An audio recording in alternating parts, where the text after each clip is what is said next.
Thank you very much to the Conflux Center and to Ambassador Miloš Strugar for inviting NOREF to this very important conference. And as you saw from the program, it was my director, Henrik Thune, who was supposed to sit on the panel today, but unfortunately he had serious sickness in very close family, so he had to cancel his trip on a very short notice. So I'm stepping in for him today. So we're very, very glad to be here. And yesterday's discussion was very enlightening and a very good reminder of the need for different approaches and perspectives to mediation, peace, and reconciliation work. I represent NOREF, as Julian said, the Norwegian Center for Conflict Resolution. But as doing so, and as I hope I will make it clearer through this introduction, I also represent a certain method of doing peace and reconciliation. It's a method with no real proper academic name, but something that may perhaps be called a Norwegian method of conflict resolution, or in a more academic terminology, maybe track 1.5. I'll get back to this later, but let me first say a few words about NOREF. We were established back in 2008. We were established by the Norwegian Foreign Ministry as an independent foundation, but as a lot of institutions in Norway, we are cooperating very closely with the Foreign Ministry. In the early years, we were very much like a resource center and funding a lot of other Track 2 organizations' initiatives. And just recently, the last couple of years, we have turned into a much more operational center, so our organization. So now we are operational in everything that we're doing. Norwegian engagement in peace and reconciliation goes far back. Norway has spent hundreds of millions sponsoring international Track 2 and other initiatives.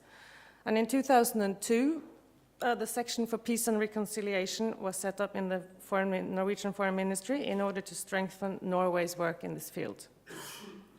And then thus NOREF is Norway's attempt to build its own Track 2 institution and thereby to somewhat institutionalize Norwegian experience and practices within the field, which goes back to the early 1990s in processes like the Oslo Accord and Norway's engagement in Guatemala.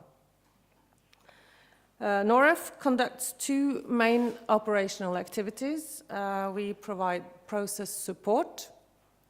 Currently, we are involved into bilateral engagement with one in the Filipino process between the peace negotiations between the government and the Marxists, where Norway is playing a facilitating role, and then NOREF is supporting that process. And similar, we have been, for many, many years, been involved in the Colombia process and the peace agreement between FARC and the government, and now we're in a more implementing phase, so we're supporting that process as well. And as Julian mentioned, personally I'm involved in the civil society support room in the intra-Syrian talks in Geneva, where NOREF, together with a Swiss organization called Swiss Peace, we are implementing partners for the UN Office of the Special Envoy, where we are bringing civil society actors to Geneva whenever there are talks, and thus giving them a voice into the talks. Mainly a voice into the Special Envoy and his office and experts, but also to many of the other member states who are relevant to the conflict. And this way of systematically including voices of civil society is, as far as I know, a pilot in any UN peace process.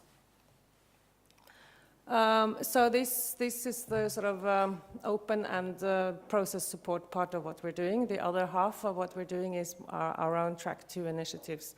And we're involved in many situations and countries, and I'll just briefly mention that we're involved in Iraq and Libya and Yemen and Venezuela and on Kurdish issues, and we also, always working on new ideas. And of course there are a lot of initiatives that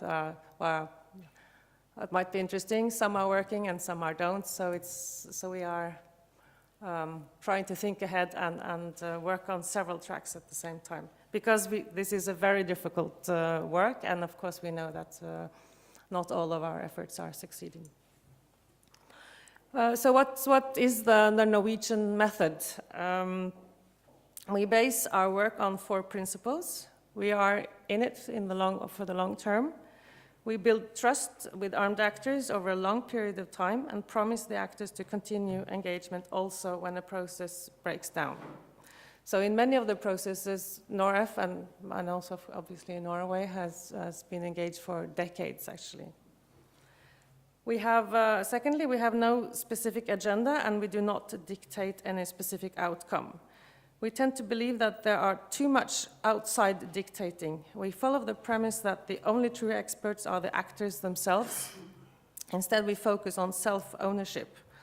And NOREF and Norway consider ourselves as facilitators rather than mediators. And we do not believe in dictated outcomes. Sustainable peace will always depend on the willingness of the parties themselves to find common ground, as was discussed yesterday. Third principle is confidentiality. Open and formal processes are sometimes the best way forward. Our niche, though, is discreet and confidential back channels. We promise full discretion, and we promise not to use the media or publicize the content of any process. The actual processes would often begin with actors close to formal actors, but meeting informally or even in their private capacity.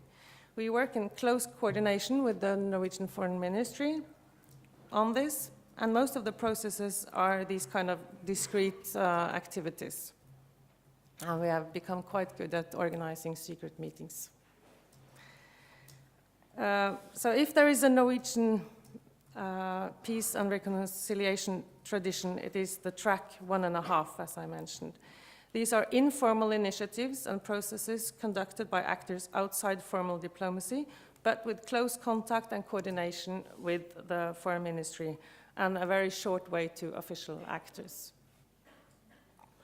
Most of Norway's engagement has started this way, either initiated by diplomats or more informal actors. Examples could be the Oslo Accord, where research institutions in Norway were one of the actors that initiated this contact. So this form of track 1.5 makes it possible to constantly move back and forth between official and unofficial actors, and it's a part of the wider Norwegian model of conducting foreign policy.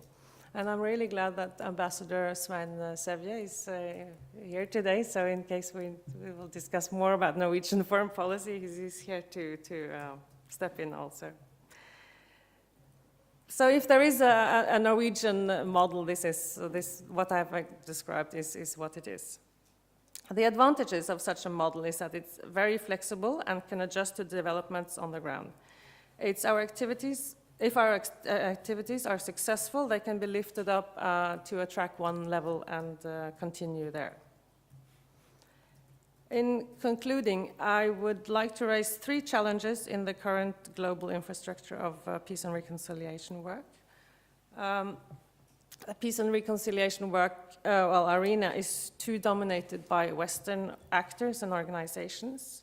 Yesterday we talked about diversity and the different perspectives, and I think it might be beneficial also to bring in other actors with different perspective into this business, as you called it, Julian? Yes, this peace business. What we also see is there's a lot of competition between track 2 organizations. Sometimes in some conflicts the arena is too crowded, and in other conflicts gets much less attention. So there's definitely a need for better coordination, I think. And this, of course, has to do with funding. And for some conflicts, funding is available, and for others, maybe not so available. So it's it goes without saying it's not optimal. And there's also I think a lack of coordination between track 1 and track 2 initiatives. There's a limitation to what all actors can do, including the UN, of course, and track 2 work is needed and can complement other efforts. Track 2 initiatives can work with different actors and with less visibility than the more formal processes. So the question is, how can these different initiatives work better together and reinforce each other? Obviously, I don't have the answers to all these challenges and this question, but hopefully the discussion in this panel will give us some answers and move us a little bit forward. So thank you very much.